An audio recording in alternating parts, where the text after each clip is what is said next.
Good afternoon, everyone. This is Kevin and Louisa with the pewterpalace.com. And we're finishing up our new black tank installation. And Kevin's going to talk to you a little bit about our wet bay and things that you may want, just some tips for this. Okay, so we're just finishing up the project on the black tank, and we have some spray foam. They make it now with a rodent repellent in it. So I just sprayed in there, stiffen this all nice and up, seal any entrance points for any mice and stuff, and open my valves up to make sure they dry out for the winter. And this is the product we did use. And we got that at what, Lowe's or Home Depot? Home Depot or Lowe's. Yep. It has the rodent repellent in it. It's all good for yourself. And then I got the WD-40 Special Dry Lube with PTFE to spray down the handles.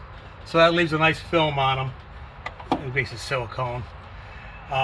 So they'll go much easier to use. So might as well do it. And so it's got dried up for the season. And I took a regular cap, drilled all these little holes in it. Okay, hold it over the light so they can really see that the holes were there. There we go. Okay, just with a simple drill bit. Drill bit, yeah. Just got a blank. This way I can put it on, keep any mice, anything out of it, and this way I'll keep it drying out. In case I do have antifreeze in it, did drain it out, but I just leave it open just to make sure everything everything comes out. And that's it for today for this project. All right, and we're just got to snug up the belly pan and we're all done. Yay!